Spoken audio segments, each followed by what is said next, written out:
Friends, मैं पवन शर्मा। हम discussion कर रहे थे रिलेशन एंड फंक्शंस से रिलेटेड कुछ क्वेश्चंस का। तो क्वेश्चन क्या है, show that the relation greater than on the set of natural number and is a transitive but is neither reflexive और सिमेट्रिक। ये कहता है कि ये ट्रांजिटिव तो होगा पर रिफ्लेक्सिव और सिमेट्रिक नहीं होगा। Let R be the relation कैसा है, greater than on the set natural number since no natural number can be greater than itself, क्योंकि कोई भी नेचुरल नंबर खुद से ग्रेटर देन नहीं हो सकता। फॉर एग्जांपल 1 1 से ग्रेटर देन नहीं हो सकता, 2 2 से ग्रेटर देन नहीं हो सकता, तो ए अंडर आर नहीं आएगा फॉर एवरी नेचुरल नंबर, तो R is a not reflexive. दूसरा हम लेते हैं, मान लो 2 नेचुरल नंबर, ये 2 और 3 जो नेचुरल नंबर है, such that 3 is greater then 2 होगा बट 2 इज ग्रेटर देन 3 नहीं हो सकता, पॉसिबिलिटी नहीं है, तो R is a not symmetric. यानी ए अंडर आर आता है but B under R, A और बी अंडर आर आता है बट बी और ए अंडर आर नहीं आता, तो नॉट ए सिमेट्रिक। तीसरा हम लेते हैं कि ए और बी अंडर आर है, बी और सी भी अंडर आर है, यानी A is greater than B and B is greater than C, तो this implies A is also greater than C, तो where A B C is natural number, तो A therefore A C under R आ गया, तो R is a transitive. For example 3 2 और 1 लेते हैं, 3 ए है, 2 बी है और 1 सी है, तो 3 इज ग्रेटर देन क्या होगा, 3 इज ग्रेटर देन 2 है, 2 इज ग्रेटर देन 1 है और 3 इज आल्सो ग्रेटर देन 1 है, यानी ए बी अंडर आर आ गया, बी सी अंडर आर आ गया और ए सी अंडर आर आ गया। इसका मतलब ये क्या हो गया, ट्रांजिटिव हो गया।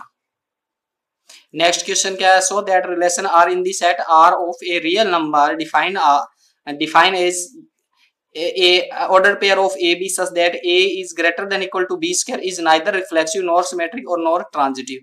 यहाँ पे हम देखते हैं कि ये रिलेशन की कंडीशंस दी हुई है फॉर ऑल रियल नंबर्स के लिए, for all A and B belongs to real number. हम for any A belongs to R where A is greater than equal to A square is not true, ये true नहीं होगा। क्यों? क्योंकि मान लिया कि 1/2 है, 1/2 क्या एक रियल नंबर है और 1/2 is not greater than equal to 1/2 के स्क्वायर से, 1/2 और 1/2 का स्क्वायर करते हैं तो 1/4, तो 1/2 1/4 1/2 लेस देन की कंडीशन दी हुई थी, तो 1/2 is not less than equal to 1/2 का होल स्क्वायर, यानी 1/2 1/2 का होल स्क्वायर क्या होता है 1/4, 1/2 1/4 से लेस देन नहीं हो सकता, तो R is not reflexive.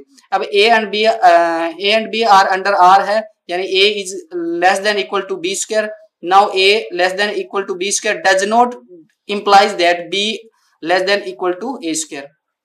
For example ले सकते हैं 1 और 3, 1 is less than equal to 3 का स्क्वायर, ठीक है, ये सही है कि 1 लेस देन होता है 3 के स्क्वायर से, but 3 is not less then 1 के स्क्वायर से, यानी ए और बी अंडर आर आता बट बी और ए अंडर आर नहीं आता, तो इज ए नॉट सिमेट्रिक। तीसरा लेते हैं कि ए और बी तो अंडर आर है, बी और सी अंडर आर है, where A B C are under R, तो A less than equal to B square हो जाएगा, B less than equal to C square है, बट हम देखते हैं कि but A not less than equal to C square आएगा। क्यों? फॉर एग्जांपल लेते हैं कि हम एग्जांपल ले रहे हैं, मान लिया 1/3 है, 1/3 लेस देन इक्वल टू -3 का स्क्वायर से हो जाएगा, ठीक है, -3 लेस देन इक्वल टू 1/2 का स्क्वायर से, और 1/3 not less than equal to 1/स्क्वायर।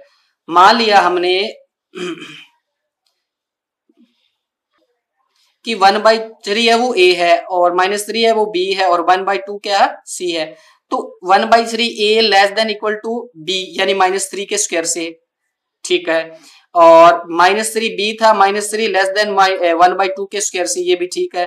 अब ए क्या है 1/3 है और सी क्या है 1/2, तो 1/3 not less than equal to 1/2 के स्क्वायर से नहीं हो सकता, क्योंकि 1/3 1/4 के से स्मॉल नहीं है, ग्रेटर देन है, तो R is not transitive. Thank you, आपको ये वीडियो पसंद आई होगी।